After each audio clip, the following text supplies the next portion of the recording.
WhatsApp guys, I hope I you doing well. आपका स्वागत है हमारे चैनल मजलूमों की आवाज़ में। तो आज हम बात करेंगे कैसे ये गवर्नमेंट पावर में आने के बाद एक कानून ला रही है सिर्फ एक ही कम्युनिटी के लिए, कैसे उसको सताया जा रहा है, कैसे इनको परेशान किया जा रहा है। बात करेंगे कि सोसाइटी के अंदर एक दरार पैदा कर दी गई है जिसकी वजह से इनका वोट बैंक इंक्रीज़ हो रहा है और सारे कानून जो लाए जा रहे हैं वो मुसलमानों के लिए लाए जा रहे हैं कि इसमें ये कमी है, वो कमी है, हम इसको सुधारना चाहते हैं। बट उसके पीछे का जो इनका इंटेंशन है हम भी जानते हैं और ये भी जानते हैं।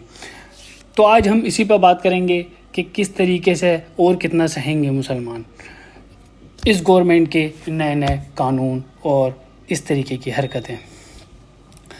तो ये चीज़ अभी नहीं, हिस्ट्री में भी हुई थी हमारे साथ कि डिवाइड एंड रूल पॉलिसी लाई गई थी। जब ब्रिटिशर्स रूल कर रहे थे इंडिया के ऊपर, जब इंडिया कॉलोनी था, तो उस टाइम जो था यूनिटी सी थी बंगाल के अंदर जो था बहुत ज़्यादा नाक में दम कर दिया था ब्रिटिशर्स का, मतलब अंग्रेज़ों का, जिसकी वजह से यहाँ से बोल दिया गया इंग्लैंड को कि इसे संभालना बहुत मुश्किल है और इन्होंने हमारा नाक में दम कर दिया है। उसके बाद में अंग्रेज़ों ने पास किया और बोला कि ऐसा है, इसको बंगाल को डिवाइड करो, और बोलना कि एडमिनिस्ट्रेशन की वजह से हम इसको डिवाइड कर रहे हैं क्योंकि बहुत ज़्यादा दिक्कत आ रही है, बहुत लार्ज एरिया है जिसकी वजह से हम जो है अच्छे से एडमिनिस्टर नहीं कर पा रहे हैं इस एरिया को। बट उनके पीछे का जो इंटेंशन था वो उस टाइम के इंडियंस जानते थे और इसी वजह से इतना सारा प्रोटेस्ट हुआ था। उन्होंने ज्योग्राफिकल एरिया के बेसिस पे डिवाइड किया था, बट वो सोसाइटी के बेस पे भी उन्होंने डिवाइड कर दिया था, इनडायरेक्टली दरार खींच दी थी, जिसकी वजह से हिंदू मुसलमान उतने टाइम बढ़ गए थे और जो उनकी यूनिटी थी उसमें उन्होंने दरार डाल दी थी। हम सब जानते हैं जो जहाँ यूनिटी होती है, जहाँ एकता होती है सोसाइटी के अंदर, वो कितनी पावरफुल चीज़ होती है और मतलब कितनी पावरफुल स्ट्रेंथ होती है सोसाइटी की। उसी को उन्होंने ब्रेक किया और ब्रेक करने के बाद में रूल किया। धीरे धीरे जो है इंडियंस को उतने टाइम समझ में आने लगा था कि हाँ, इन्होंने डिवाइड एंड रूल की पॉलिसी अपना ली है, हमको डिवाइड करके और रूल कर रहे हैं। इसी बेस पे जो है दादा भाई नारोजी ने एक बुक भी लिखी थी कि किस तरीके से इकोनॉमी एक्सप्लॉयटेशन हो रहा था इंडियंस का, यहाँ से रिसोर्सेज लेके जा रहे थे, इंडियंस का कितना सा लॉस हो रहा था उतने टाइम। अब ये ऐसा नहीं था कि मुगल्स जैसे मतलब रेवेन्यू वगैरह जो भी आता था उतने टाइम वो सिर्फ यहाँ ही इन्वेस्ट करते थे और यहाँ ही सब रहता था, जैसे ताजमहल, रेड फोर्ट और काफ़ी सारी इमारतें सब उनकी देन है। बट अंग्रेज़ों का बिल्कुल एकदम अपोजिट था, वो सिर्फ लूटने के लिए आए थे इंडिया को। ब्रिटिशर्स ने भी इन्वेस्टमेंट किया था इंडिया के अंदर उतने टाइम, बट क्या किया था, पटरी बिछाई थी, वो किस लिए, हिंदुस्तान को लूटने के लिए। तो क्या था, दादा भाई नारोजी भी समझ गए थे कि कॉलोनी जिस तरीके से ये चलाते हैं ब्रिटिशर्स, ऐसे इंडिया को नहीं चलाया जा रहा था। इंडिया का बहुत ज़्यादा एक्सप्लॉयटेशन हो रहा था, चाहे वो सोशल बेसिस पे हो या फिर इकोनॉमिक बेसिस पे हो। तो इसीलिए उन्होंने एक इकोनॉमिक बेसिस पे उन्होंने अपनी बुक भी लिखी थी जिन्होंने उन्हें पूरा डिटेल से बताया गया था। यहाँ बहुत ज़्यादा सोसाइटी पे डिस्क्रिमिनेट होता था on the basis of society in India, but in other countries में इतना ज़्यादा डिस्क्रिमिनेशन नहीं होता था, बहुत अच्छे से मतलब रूल करते थे उनके ऊपर। तो उन्होंने जो है काफ़ी सारी चीज़ें बताई थी दादा भाई नारोजी ने। वही सब सिस्टम ये जो है मतलब इंडियंस काफ़ी बाद में जाके समझ रहे थे। इसी के बाद में जब उनको पता लगा कि ये क्या कर रहे हैं, फिर वो बाद में जाके यूनाइट हुए। जब इंडिया में ये सब चल रहा था तो 1905-7 में बंगाल को डिवाइड कर दिया गया था और बंगाल उतने टाइम का इतना बड़ा नहीं था जितना आज का है, बहुत लार्ज एरिया कवर करता था। इंडियंस को समझ में आने लगा, उसके बाद में फिर ये जो डिवाइड एंड रूल चल रहा था इसको तोड़ने के लिए इंडियंस जो है पास आने लगे और मतलब एक दूसरे के साथ आने लगे, जो इन्होंने दरार पैदा कर दी थी ब्रिटिशर्स ने इंडियंस के बीच में, हिंदू मुस्लिम्स के बीच में। तो फिर क्या हुआ, नॉन कोऑपरेशन मूवमेंट चल रहा था, खिलाफत मूवमेंट भी इसके साथ आगे जुड़ गया। हिंदू मुस्लिम उतने टाइम जुड़ गए जो कि नॉन कोऑपरेशन मूवमेंट को लीड कर रहे थे गांधी जी। हिंदूज़ के साथ साथ मुस्लिम्स भी कंट्रीब्यूट कर रहे थे इंडियन नेशनल मूवमेंट में उतने टाइम, जैसे अबुल कलाम आज़ाद हो गए, अब्दुल गफ्फार खान हो गए, इन्हें फ्रंटियर गांधी भी कहा जाता है। तो काफ़ी सारे हिंदू मुस्लिम साथ आए और साथ आने के बाद में काफ़ी सारे मूवमेंट्स जो हैं लॉन्च किए गए थे, जैसे नॉन कोऑपरेशन हो गया और वो खिलाफत मूवमेंट ये मर्ज हो गए थे। उसके बाद में स्वदेशी, इंडिविजुअल सत्तर के, क्विट इंडिया मूवमेंट, काफ़ी सारे आए थे। तो क्योंकि उनको पता चल गया था एक्सप्लॉइटेशन हो रहा था, इसलिए फिर एक साथ आए, एक साथ इन्होंने कंधे से कंधा मिला के अंग्रेज़ों से लड़ाई लड़ी और आज़ादी ली। बट उतने टाइम तो आज़ाद हो गए थे। फिर आज की गवर्नमेंट भी यही कर रही है कि मैं अभी बात में समझाऊंगा कि हाँ किस तरीके से ये डिवाइड एंड रूल चल रहा है इंडिया के अंदर। बट उतने टाइम क्या हुआ था जब सोसाइटी इंडिया की एक साथ आई थी, तब जाके वो आज़ादी मिली थी। ऐसी अगर इतने टाइम आज़ादी लेनी है इस तरीके के पॉलिटिक्स से, तो हमें इंडिया की पूरी सोसाइटी को एक साथ आना होगा, चाहे वो हिंदू हो, मुस्लिम हो, सिख, ईसाई, कोई भी हो। क्योंकि इतने टाइम क्या चल रहा है, इलेक्शन आता है, फिर मंत्रियों को ख़रीदा जाता है और मंत्री भी इधर उधर भागते हैं, जिधर पैसा आता है उसी के हिसाब से पैसे की तरफ ज़्यादा चले जाते हैं कुछ, और यही सब चलता है कि मंत्री ख़रीदो, ये करो, वो करो। फोकस इनका अभी मंत्री ख़रीदने पे है और दरार पैदा करने में है हिंदू मुस्लिम की अभी जो सोसाइटी है इंडिया की उसके बीच में। और इससे क्या होता है, ये नए से नए रूल्स एंड रेगुलेशन लाए हैं, जिससे क्या हो रहा है कि इनका वोट बैंक बढ़ रहा है। उनको लग रहा है हाँ ठीक है, मुसलमानों को टारगेट किया जा रहा है और हिंदुओं के लिए फ़ायदा है, हिंदुओं के लिए बहुत अच्छी सरकार है, जिसकी वजह से उनका जो है वोट बैंक इंक्रीज़ हो रहा है। बट ये लोग जो इंडिया की सोसाइटी है वो इस चीज़ को नहीं देख रही है कि बेरोज़गारी आसमान छू रही है। हमारे देश में इतना यूथ पड़ा है और इतनी बेरोज़गारी है, हम सब जानते हैं कैसे जूझ रहे हैं इस सब चीज़ से। और करप्शन इतना ज़्यादा है कि अगर कहीं भी जाओगे, किसी भी गवर्नमेंट डिपार्टमेंट में जाओगे, बिना लिए दिए कोई काम नहीं हो रहा है आजकल। अब हम जानते हैं कि रिश्वत लेना और देना दोनों ही जुर्म है, बट जो गरीब इंसान है और जो मिडिल क्लास फैमिली है वो सोचेगा मतलब कहाँ तक मैं इनकी फॉर्मेलिटीज़ पूरी करता रहूँगा कि ये पेपर लाओ, वो पेपर लाओ, चक्कर लगवाते रहेंगे। मजबूरी होती है देना रिश्वत, अगर नहीं देंगे तो इधर से उधर घुमाते रहेंगे कि ये कागज़ और वो कागज़। इस वजह से हार के इंसान रिश्वत फिर देता है। तो ये सब मुद्दे हैं। अब क्या कर रहे हैं लोग, फ्री अनाज दे रहे हैं कि देखो हमारी सरकार इतनी अच्छी है, हम फ्री में अनाज दे रहे हैं गरीबों को। अरे जो गरीब इंसान है वो अपनी मेहनत से कमा के रोटी और गुजारा कर सकता है अपना, मगर मेन चीज़ आती जाती है बीमारी और हेल्थ की जो कंडीशन है और जो मेडिकल ट्रीटमेंट है, उसके लिए होना चाहिए। मेन इंसान खा पी तो आराम से लेगा, मेहनत करके अपना कमा लेगा और खा लेगा कैसे भी। बट जब कोई बीमारी आती है, कुछ आता है, तो उसका इतना खर्चा आता है आजकल बहुत ज़्यादा, तो जिसकी वजह से वो नहीं झेल पाता है और जो बीमारी होती है वो गरीब की कमर तोड़ देती है। अब सरकारी हॉस्पिटल्स के बारे में हम भी जानते हैं और आप भी जानते हैं कि क्या सिचुएशंस है इंडिया के अंदर। कोई भी मिडिल क्लास फैमिली वाला नहीं जाता है उन हॉस्पिटल्स। जिनके पास पैसे नहीं हैं, बहुत ज़्यादा मतलब पॉवर्टी को फेस कर रहे हैं, सिर्फ वही जाते हैं सरकारी हॉस्पिटल्स में। बट क्या है, जैसे एम्स है, दिल्ली एम्स है, तो ये हॉस्पिटल जो है बाकी काबिल तारीफ़ है। इस तरीके का हॉस्पिटल मैं नहीं कह रहा कि हाँ हर गांव में, हर शहर में होना चाहिए। एटलीस्ट ऐसा हॉस्पिटल कम से कम एक डिस्ट्रिक्ट में तो होना चाहिए। इतनी कमी है हेल्थ फैसिलिटी की इंडिया के अंदर और इस तरीके के हॉस्पिटल की, तो गवर्नमेंट को इस चीज़ पे फोकस करना चाहिए। बट गवर्नमेंट को भी पता है, क्योंकि हम तो इन सब चीज़ों पे काम कर नहीं सकते हैं, क्यों ना दरार पैदा करें और वोट बैंक बढ़ाएं और इनके ऊपर रूल करें। सीधा साफ मकसद है। तो ये इंडिया की सोसाइटी को समझना होगा, चाहे वो कोई सी भी कम्युनिटी हो। कोई भी बिल आ रहा है, कानून पास हो रहा है, कुछ भी हो रहा है, तो हमें ये देखना है कि हाँ ये लॉजिकल है या नहीं है, बायस तो नहीं है।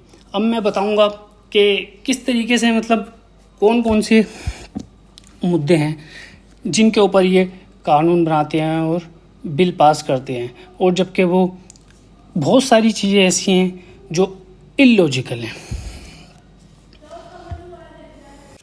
अब जैसे मैंने बोला था कि किस तरीके से गवर्नमेंट मुसलमानों को सता रही है, मुसलमानों के पीछे पड़ गई है, तो उसके बारे में बात करेंगे। अब जैसे ये ट्रिपल तलाक लाए थे 2019 में, इन्होंने बिल पास कराया, तो जो हैं अलग हो जाती हैं, जो महिलाएं अलग हो जाती हैं, मतलब जिनको छोड़ दिया जाता है मेल के द्वारा, उनकी संख्या इंडिया में है 23 लाख ऑलमोस्ट। अब उसमें से जो 17 लाख हैं वो हिंदू हैं, और 2,80,000 के आसपास जो हैं मुस्लिम्स हैं, महिलाएं जिनको मतलब छोड़ दिया जाता है मेल के द्वारा। बट ये जो तलाक का कंसेप्ट है वो इस्लाम में है, बट हिंदूज़ में ये तलाक का मतलब अलग होने का कंसेप्ट है ही नहीं। तो अब इन्होंने क्या किया है कि जो मुस्लिम्स हैं सिर्फ उनके लिए रूल लेकर आए हैं, और जबकि ये रूल आना चाहिए था, ये बिल पास होना चाहिए था सबके लिए, चाहे वो हिंदू हो या मुस्लिम हो। अब क्या है, आपने इतने 2,80,000 के लिए तो बना दिया, अब जो 17 लाख हैं जिनको ऐसे ही छोड़ दिया गया है, उनके लिए क्या? उनके लिए तो कोई कानून ही नहीं है। अब जो हमारे देश के वज़ीर आज़म है इस टाइम, इन्होंने खुद को अपनी बीबी को छोड़ दिया है। अब इंसान जब एक महिला है या औरत, वो अलग होगी तो किसी से शादी करेगी ना। अब मेल ने उसे छोड़ दिया है लेकिन अलग नहीं किया खुद से, तो वो शादी कैसे करेगी? पॉसिबल ही नहीं है। पहले तो पूरी तरीके से उसे अलग होना पड़ेगा ना जिसके साथ शादी हुई है। तो अब हिंदू में क्या है, जिन लोगों ने उन्हें छोड़ दिया है अपनी औरतों को, तो वो शादी नहीं कर सकती हैं। अब मुस्लिम क्या है, अगर वो तलाक दे देते हैं तो वो कम से कम किसी और से शादी तो कर सकती हैं, और जबकि इनकी संख्या तो ज़्यादा भी नहीं है, सिर्फ 2,80,000 है अगर हम कंपेयर करें तो हिंदूज से। तो कानून ऐसा आना चाहिए था ना जो सबको कवर करे, चाहे वो हिंदू हो या मुस्लिम हो, मतलब वो सबके फ़ायदे के लिए होना चाहिए था ना। अब वो औरत का फ़ायदा होना चाहिए था, उसमें ये नहीं देखना चाहिए था कि हाँ कौन हिंदू है कौन मुस्लिम है, ये सब होना चाहिए था। बट इस गवर्नमेंट ने सिर्फ एक कम्युनिटी को टारगेट करने के लिए और अपने वोट बैंक बढ़ाने के लिए सिर्फ मुस्लिम के लिए ये कानून पास किया। कहीं से भी लॉजिकल नहीं है, और कहाँ से फिर ये सोसाइटी के लिए ठीक हो सकता है ये कानून? बात बताइए, इन्होंने 3 साल की सज़ा रखी है उसकी, और उसे क्रिमिनल ऑफेंस में डाल दिया है, और जबकि वो एक सोसाइटल थिंग है। अब कोई ऐसे तलाक देता है तो सरकार क्या बोली कि भाई इसको उठा लिया जाएगा, 3 साल की सज़ा होगी। अरे 3 साल के बाद में अगर वो अपनी फैमिली में आएगा तो क्या वो उस औरत के साथ रहना चाहेगा? क्या अच्छे रिलेशन हो पाएंगे? कहाँ से हो पाएंगे? और वो 3 साल जो है वो अपनी जेल में काट के आएगा, फिर बच्चों का, बीवी का, उसका खर्चा कौन उठाएगा? सरकार तो देगी नहीं ना। तो इस तरीके के ऐसे ऐसे लूप होल से अब उसके बाद में फिर आ गया CA, NRC, फिर आ गया हिजाब का आए दिन मुद्दा उठता रहता है कि इसे कॉलेज और स्कूल्स में, मतलब कॉलेज वगैरह में बैन किया जाएगा। अरे हिजाब क्या, बुर्का एक ऐसी चीज़ है जो मतलब इस्लाम में फ़ॉलो होती है, ठीक है? तो उसको अब इसमें हिजाब में, बुर्के में ऐसा तो नहीं ना, आपको तो कोई दिक्कत नहीं हो रही है ना, ये किसी भी इंसान को, किसी जानवर को, किसी को इससे दिक्कत तो नहीं हो रही ना। तो आपको प्रॉब्लम क्या है? हाँ ठीक है, एग्ज़ाम्स टाइम में या एग्ज़ाम वगैरह हो रहा है तो उसमें वो हटा सकते हैं, बट के कॉलेज ही नहीं आना है ऐसे पहन के, तो गलत है ना। अब क्या होता है, किसी लड़की का रेप वेप होता है तो अक्सर आर्गूमेंट्स उठते हैं कि लड़की को थोड़ा अच्छे से रहना चाहिए, अपने आप को मतलब कपड़े थोड़े अच्छे पहनने चाहिए। आजकल लड़कियां बहुत ज़्यादा वेस्टर्न ड्रेसेस पहन रही हैं, ये वो सब, ये हमारे कल्चर का पार्ट नहीं है, ऐसे सब कुछ आर्गूमेंट्स ऐसे चलते हैं। अब बुर्का तो इस चीज़ के लिए बेस्ट है, वो तो अच्छा है, उसके बाद भी तुम्हें उधर भी प्रॉब्लम, इसमें भी प्रॉब्लम। तो ये सोसाइटी के लिए फ़ायदेमंद चीज़ अगर ऐसा देखा जाए तो कहीं से नुकसान नहीं है, तो फिर इसके ऊपर तो इशू नहीं उठना चाहिए ना। बट नहीं, दरार पैदा कर दी है, वोट बैंक बढ़ाना है, कैसे भी करके मुस्लिम को टारगेट करना है। लव जिहाद यूपी के अंदर कुछ ज़्यादा ही चल रहा है, मतलब कैसे भी करके मुस्लिम लड़कों को जेल भेजा जाए। फिर बाबरी मस्जिद का केस हुआ, फिर हलाल चीज़ बंद कर दी गई, मतलब जो भी प्रोडक्ट, जैसे क्या होता है मुस्लिम्स होते हैं, चीज़ को देखते हैं, प्रोडक्ट को देखते हैं, हाँ ये हलाल है या नहीं है, क्योंकि सब ऐसे ही कुछ नहीं खाया जाता ना। इस्लाम के अंदर कुछ चीज़ें बैंड हैं और वो कुछ ना कुछ ऐसे बैंड का और अलाउ का सिस्टम रहता है हर रिलीजन में, तो ऐसे ही इस्लाम के अंदर भी इस तरीके से है। तो आपको क्या दिक्कत हो रही है अगर ऐसा कुछ है तो? अरे भाई ठीक है, हम लोग खा रहे हैं, देख के खा रहे हैं कि हाँ ये हमारे मज़हब के अकॉर्डिंग ठीक है नहीं है, तो आपको तो उसमें इशू नहीं होना चाहिए ना। तो उसको बैन करा दिया कि वो कंपनी फ़ाइन देगी अगर ऐसा कुछ लिखता है तो ये यूपी के अंदर। फिर उसके बाद में एक लव जिहाद का अपडेट वर्जन आ गया अभी पीछे, इसके ऊपर मैं लव जिहाद के ऊपर मैं अलग से सेपरेट वीडियो बनाऊँगा। एक दोस्त मेरा बता रहा था कि यार ये लव जिहाद करते रहते हैं, और मेरी एक लड़की से बात हुई थी तो उसने मेरा नाम पूछा, मतलब वही सोशल मीडिया पे आजकल जो चल रहा है, तो उसने क्या बोला, नाम पूछा उसका, उन्होंने अपना नाम बताया तो बोला कि तुम टेररिस्ट हो, वो लड़की बोली उस मेरे दोस्त से। तो मेरा दोस्त बोला मतलब टेररिस्ट क्या, मतलब मैं मुसलमान हूँ तो क्या सारे मुसलमान टेररिस्ट होते हैं? कि हाँ होते हैं, लड़की ये बोली। तो देख सकते हैं आपके मतलब सोसाइटी के अंदर दूसरी कम्युनिटी किस तरीके से शिक्षा दे रही है अपनी जनरेशन को, और क्या एक ओपिनियन बना दिया है इस गवर्नमेंट ने सोसाइटी के पर्सन्स का। तो हमारी मुस्लिम गर्ल्स को भी और लड़कियों मतलब इस तरीके से सोचना चाहिए कि हाँ ये इस तरीके की शिक्षा दे रहे हैं, तो ऐसे किसी अदर कम्युनिटी का मतलब अगर उसका इंटेंशन गलत हो तो ऐसे शिकार ना बने। फिर अब वक्फ बोर्ड आ गया, इन्हें कुछ नहीं मिला तो मतलब घुमा फिरा के पढ़ना मुस्लिम के पीछे ही है, और ये इस चीज़ पर बात नहीं करेंगे। करप्शन हो और बेरोज़गारी हो, हेल्थ सिस्टम हो इंडिया का, ये उस चीज़ पर बात नहीं करेंगे। कि बात करेंगे तो बस मुस्लिम्स के लिए आजू बाजू घूमो और उनके लिए नए से नए कानून लाओ और बताओ कि हम बहुत अच्छा काम कर रहे हैं मुस्लिम्स के लिए, इसमें ये कमी है, हम इसको सुधारना चाहते हैं। और जबकि हमें पता है कि तुम क्या सुधारना चाहते हो, पीछे का इंटेंशन क्या है आपका, हम भी जानते हैं और तुम खुद भी जानते हो, कुछ नहीं है, बस वोट बैंक बढ़ाना है। तो अगर सिर्फ मुस्लिम्स ही नहीं, अगर इंडिया, हम चाहते हैं कि इंडिया अगर जल्द से जल्द डेवलप्ड बने और इंडिया का जो है डेवलपमेंट अच्छे से हो, तो पूरी सोसाइटी को साथ आना पड़ेगा। जैसे मैंने बताया कि ब्रिटिशर्स के अगेंस्ट इंडियंस आए थे, उतने टाइम हिंदू मुस्लिम एक हुए थे, कंधे से कंधा मिला के लड़े थे, चाहे वो अबुल कलाम आज़ाद हों और गांधी जी हों, या फिर फ्रंटियर गांधी जी ने बोलते हैं अब्दुल गफ्फार खान।